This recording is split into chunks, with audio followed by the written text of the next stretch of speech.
آمین آمین. اور اب ظاہر ہے جب ہم کرونا وائرس کے حوالے سے بات کرتے ہیں تو کرونا وائرس کی وجہ سے بے روزگاری میں بے حد اضافہ ہوا ہے. پاکستان جیسے ملک میں جہاں غربت کی شرح پہلے ہی جو ہے 30% سے زائد وہاں پر مطلب ہم یہ کہیں کہ غربت کی لکیر سے نیچے رہتے ہیں 30% سے زائد پاپولیشن پاکستان کی. ایسے میں اخوت فاؤنڈیشن غریب اور بے روزگار لوگوں کی مدد کر رہی ہے. وہ کیسے کر رہی ہے؟ ہم بات کر رہے ہیں کس سے اویس؟ بالکل ہم بات کریں گے جی اخوت کے روح رواں ہیں ڈاکٹر امجد ثاقب صاحب. السلام علیکم ڈاکٹر امجد ثاقب صاحب, رمضان مبارک ہو. جی بہت بہت آپ کو مبارک جی. الحمدللہ آپ سب خیریت سے ہیں؟ بالکل ٹھیک الحمدللہ الحمدللہ. سر سب سے پہلے تو یہ بتائیے کہ اس وقت ظاہر ہے ایک کرائسس کی صورتحال ہے اور ایسے میں اخوت جو آپ کا ادارہ ہے وہ کس طریقے سے اپنا کام کر رہا ہے, کیا کیا کر رہا ہے؟ جی thank you very much for inviting on this beautiful show. بات یہ ہے کہ ہر پاکستانی کی طرح ہم بھی اپنی ذمہ داری ادا کر رہے ہیں. لوگ کہتے ہیں کہ جی آپ بڑا کام کر رہے ہیں. ہم بالکل بڑا کام نہیں کر رہے, ہم وہی کام کر رہے ہیں جو ایک اچھے شہری کو, ایک اچھے پاکستانی کو کرنا چاہیے. تو میں ایک تو آپ کے توسط سے یہ کہوں گا کہ حکومت جو کام کر رہی ہے وہ بھی اچھا ہے, اس کو کرنے دیجئے. این جی اوز جو کام کر رہی ہیں وہ بھی بہت اچھا ہے, انہیں کرنے دیجئے. لیکن جیسے آپ اپنے پروگرام میں بڑی دیر سے سن رہا ہوں, آپ یہ احساس پیدا کر رہے ہیں کہ ہر شخص کو اپنی ذمہ داری کا تعین کرنا چاہیے. تو تب جا کر اس بڑے کرائسس سے ہم نکلیں گے کہ جس میں ہر ہمسایہ دیکھے گا کہ میرا ہمسایہ بھوکا تو نہیں ہے. تو ہر شخص کا کوئی نہ کوئی تو ہمسایہ ہے نا. تو اس کنٹیکسٹ میں ہم اگر دیکھیں یہ مشکل جو ہے وہ مشکل نہیں رہے گی. تو آپ لوگ پھر کس طرح سے آپ لوگوں کی مدد کر رہے ہیں کرائسس میں؟ کیا بیسیکلی آپ لوگ کام کر رہے ہیں لوگوں کے لیے؟ سب سے پہلے لوگوں کو کھانا پیش کیا, لاکھوں افراد کو الحمدللہ. اس کے بعد ہم نے تقریباً 1 لاکھ سے زائد کچھ ہم نے راشن بیگز تقسیم کیے ان لوگوں کو جو کرونا سے متاثر ہیں اور ان کا روزگار اس وقت نہیں چل رہا. پھر ان علاقوں میں جہاں پر ہم یہ راشن بیگز نہیں پہنچا سکتے وہاں پر ہم نے فائنینشیل سپورٹ بھیجی. پھر ہم نے کچھ ہسپتالوں کے ساتھ پیرامیڈکس جو ہیں وہاں پر نرسز ہیں, ڈاکٹرز ہیں, ان کی حفاظت کے لیے کچھ چیزیں ہم نے ان کو پیش کی. تو یہ ساری چیزیں کرنے کے بعد اب ہم نے ایک نیا پروگرام لانچ کیا ہے. ہم کہتے ہیں کہ وہ لوگ جو راشن بیگ نہیں لینا چاہتے یا لائن میں نہیں لگنا چاہتے یا وہ سمجھتے ہیں کہ ان کی عزت نفس پہ یہ بوجھ ہے, تو ہم ان کو کہتے ہیں کہ دیکھیں آپ 10-20 ہزار روپے ہم سے بطور قرض حسن لے لیں. جب آپ کا کاروبار دوبارہ سے شروع ہوگا کرونا کے خاتمے کے بعد, تو اس وقت آپ 40-50 ہزار روپے کما رہے ہیں, تو اس وقت آپ ہمیں رقم واپس کر دیجئے. تو یہ ایک نیا کریٹو میکنزم ہے کہ 12 ملین افراد کو تو حکومت نے یہ 12 ہزار روپے دے دیے. ان سے اوپر بھی تو کچھ لوگ ہیں جو اس سطح کے اوپر غریب نہیں ہیں, لیکن بہرحال اس اکنامک لاک ڈاؤن نے ان کی جو روزانہ کی جو کاروبار تھا, کسی کا دکان تھی, کسی کی ورک شاپ تھی, تو وہ بند ہو گئی ہے. تو یہ ہم نے سوچا کہ ہم اس طریقے سے ان لوگوں کی مدد کریں کہ مختلف سیگمنٹیشن کرنی پڑے گی نا آپ کو اپنے معاشرے میں کہ کس کی مدد کس طرح سے کی جائے. تو ہمارا طریقہ کار یہ ہے کہ ہم سب سے پہلے تو لوگوں کو خود انسپائر کرتے ہیں کہ وہ کسی کو اپنا دوست ساتھی بنائیں, اس کی مدد کریں, اور ہم بحیثیت ادارہ اس طریقے سے آگے بڑھ رہے ہیں.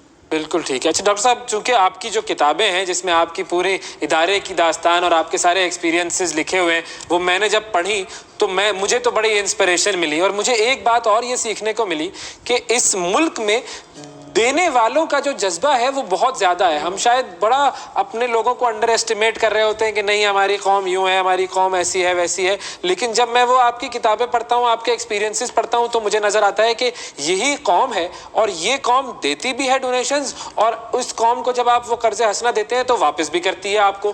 تو یہ قوم ایسی کیوں ہمیں پھر نظر نہیں آتی؟ یہ صرف آپ کو کیوں نظر آ رہی ہے؟ بات یہ ہے کہ آپ نے میری کتابیں پڑھی ہیں اور آپ کی تبدیلی قلب ہوئی, آپ کا آئیڈیاز بدلے.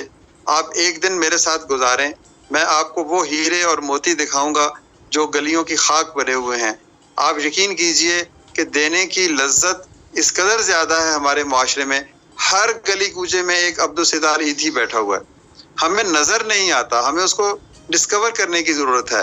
آپ دیکھیے کہ دنیا بھر میں جتنے برے حالات ہیں, پاکستان میں الحمدللہ ایسی سچویشن نہیں ہے. کوئی ایک شخص بھی ایسا نہیں ہوگا جو خدا نہ خواستہ یہ کہے کہ مجھے رات کو کھانے کو نہیں ملا.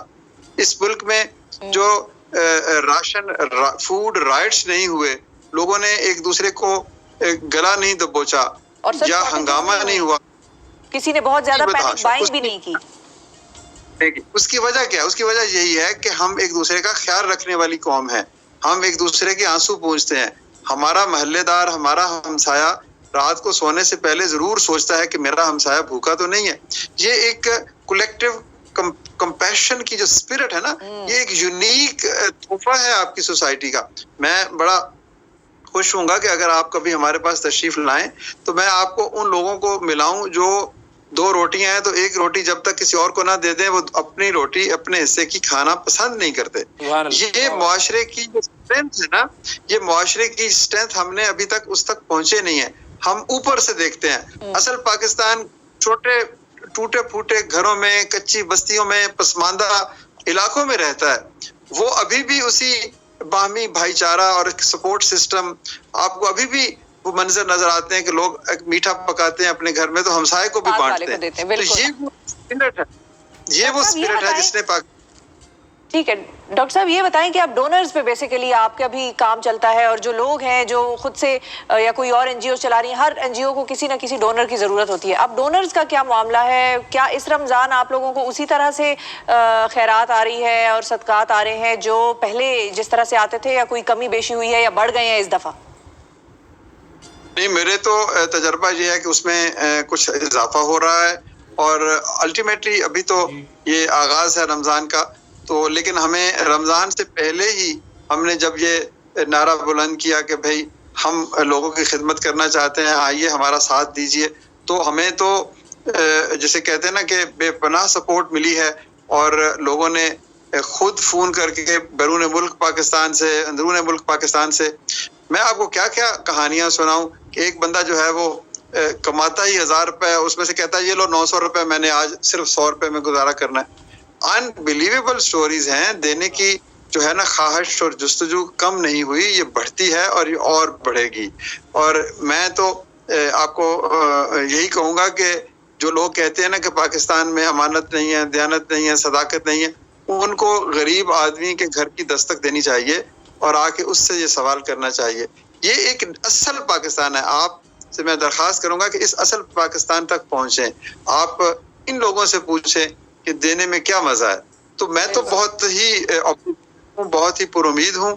اور ویسے بھی آپ دیکھیں کہ خدا کی جو مخلوق ہے، خدا نے جس کو پیدا کیا ہے، ہمیں اعتماد ہونا چاہیے کہ اس کو ضرور اس کے حصے کا رزق ملے گا. وہ رزق کا وسیلہ آپ بن سکتے ہیں، کوئی اور بن سکتا ہے، لیکن انشاءاللہ تعالی اس ملک میں بہت روشنی ہے اور بہت طاقت ہے اور بہت ریزیلینس ہے. اچھا سر، ایک اور چیز جو میں دیکھتا ہوں آپ کے ماڈل میں، آپ کے اخوت کے ماڈل میں یہ دیکھتا ہوں کہ اس میں سود کے ساتھ بالکل آپ نے اپنا جو کنیکشن ہے وہ ختم کیا ہوا ہے، اور کسی قسم کی کوئی انٹرسٹ بیسڈ ایکٹیویٹی نہیں ہوتی ہے. اب جب انٹرسٹ بیسڈ ایکٹیویٹی نہیں ہوتی ہے تو ہم دیکھتے ہیں کہ ہمارے یہاں مطلب دین تو ہمیں یہی سکھاتا ہے کہ ہمیں سود کا مطلب یہ ہے کہ اللہ اور اس کے رسول سے جنگ ہو گئی. اب ہم کیسے اس جنگ میں جیت سکتے ہیں؟ یہ تو پاسبل ہی نہیں ہے. لیکن ہمارا پورا جو معاشی نظام ہے وہ سود پر چل رہا ہے.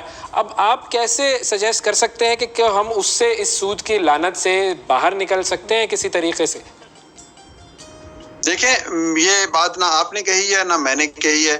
یہ بات تو اس ہستی نے کہی ہے جس نے اس کائنات کو تخلیق کیا ہے، اور اس نے کہا ہے کہ میں صدقے کو بڑھاتا ہوں اور سود کو کم کرتا ہوں. تو ان 2 تصورات کو ایک ہی پیرائے میں بیان کرنے کا جو میں مقصد نکالتا ہوں وہ یہ ہے کہ اگر ہم ایک صدقات بینک بنا دیں جس میں ہم لاکھوں کروڑوں اربوں روپے جو صدقات ہر سال آتے ہیں وہ جمع ہوتے چلے جائیں، اور وہ صدقات بینک جو ہے وہ ضرورت مند افراد کو قرض حسن دے اس صدقات کی رقم سے، تو وہ اس کو واپس کریں اور اضافے کے ساتھ واپس کریں. کیونکہ یہ بھی ایک دینی تاکید ہے کہ جب قرض لو تو واپس کرو تو کچھ اضافے کے ساتھ واپس کرو تاکہ دینے والے کا دل جیتو. تو ہم نے اس تصور پہ بہت کام کیا ہے، اور 20 سال معمولی عرصہ نہیں ہوتا کسی تصور کو ثابت کرنے کے لیے. وہ کام 10,000 روپے سے شروع ہوتا ہے، وہ 110 ارب پہ پہنچ جاتا ہے. تو پھر آپ کو اور کیا ایویڈنس چاہیے کہ صدقے میں کتنی افزائش ہے اور کتنی گروتھ آتی ہے. تو میرے نزدیک ایک بہت بڑا صدقات بینک بننا چاہیے. اس میں ہر سال صدقات حکومت کے طرف سے بھی ڈونیشنز اور گرانٹس آنی چاہیے، لوگوں کی طرف سے بھی آنی چاہیے، اور اس کے ذریعے سے جو پاورٹی خط افلاس سے نیچے لوگ ہیں ان کو آپ قرض حسن دیں، کاروبار کے لیے دیں، تعلیم کے لیے دیں، گھر کی تعمیر کے لیے دیں، اور اس طرح کی جو بنیادی ضروریات کو پورا کرنے کے لیے دیں. ہاں اس سے خط افلاس سے جو اوپر لوگ ہیں ان کو آپ اسلامک جو پروڈکٹس ہیں، مشارکہ ہے، مرابحہ ہے، اس کے اوپر، کیونکہ وہ پروفٹ اور لاس کی بیسس کام کر سکتے ہیں. لیکن قرض حسن ان لوگوں کو دینا چاہیے جن پر ہم آپریشنل ایکسپینس کا یا کاسٹ آف فنڈز کا بوجھ نہیں ڈالنا چاہتے. تو ہم نے 30 لاکھ گھرانوں کو قرض حسن الحمدللہ حکومت کی مدد سے دیا. حکومت کے بھی اس میں بہت سارے وسائل اور شامل ہیں. تو یہ ایک جو ایویڈنس ہے نا، یہ ایک جو ہمارا یہ جو ایکشن ریسرچ ہے جس کو نتیجے میں اتنی اس کو اضافہ اس میں ہوا، تو اس کے اوپر کوئی بھی شخص آ کر اس کو غور سے دیکھے. بات یہ ہے کہ ہم نے ایجوکیشن لی ہے اس انداز سے کہ ہم سمجھتے ہیں کہ کیپٹلسٹک نظام یا مارکیٹ اکانومی یا نیو لبرلزم میں یہ جو تصور ہے انٹرسٹ کا، اس کے بغیر زندگی آگے بڑھ نہیں سکتی. تو ہمیں کچھ نہ کچھ سوچنا پڑے گا، ہمیں کو ختم کرنے کی ضرورت ہے، چھوڑنا پڑے گا، اس تصور کو باطل ثابت کرنا پڑے گا. تو ہمیں یہ نہیں ہے کہ جو کچھ ویسٹ نے کہہ دیا وہ حرف آخر ہے. آپ دیکھیں نا، آپ نے زندگی میں کئی دوستوں کو 1000 روپے یا 10,000 روپے دیا ہوگا اور وہ واپس لے لیا ہوگا. تو درمیان میں اس کے نتیجے میں ایک محبت کی ایک کیفیت نے بھی جنم لیا. تو ہم نے کوئی نئی بات نہیں کہہ رہے، ہم کہہ رہے ہیں کسی انڈیویجول کانسیپٹ جو ہے قرض حسن کا، اس کو آپ انسٹیٹیوشنلائز کر دیں. معاشرے میں خیر بھی ہوگی، نیکیاں بھی ہوں گی، اور سود سے بھی ہم بچیں گے.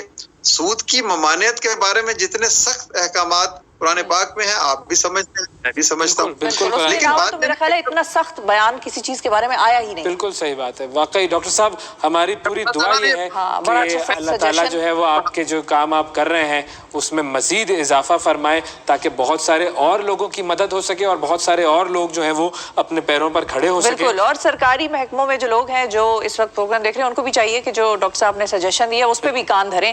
ہو سکتا ہے کوئی بہت اچھی چیز جو ہے پاکستان کر لے، بالکل کر لے. اور ایسا ہو سکتا ہے کیونکہ ان کا ماڈل جو ہے وہ یہی بتاتا ہے. ڈاکٹر صاحب بہت شکریہ ادا کریں گے ہم آپ کا، وقت دیا آپ نے ہمارے پروگرام کے لیے. اور واقعی ایسے لوگوں سے جب بات کرتے ہیں نا آپ، تو ایک انسپریشن جو ہے وہ جاگتی ہے، دل میں جذبہ جاگتا ہے. بالکل. لیکن آپ نے تو خیر ان کی کتابیں پڑھ کر آپ کو یہ احساس ہوا کہ بھائی پاکستانی قوم اس چیز میں بہت آگے. مجھے ہمیشہ سے یہ یقین تھا، اعتماد تھا کہ چیریٹی میں پاکستانیوں کا کوئی ثانی ہے ہی. مطلب مجھے کتابیں پڑھ کر ایمان اور مضبوط ہوا ہے میرا. پہلے میں پاکستانی قوم پر بڑا اعتماد کرتا ہوں.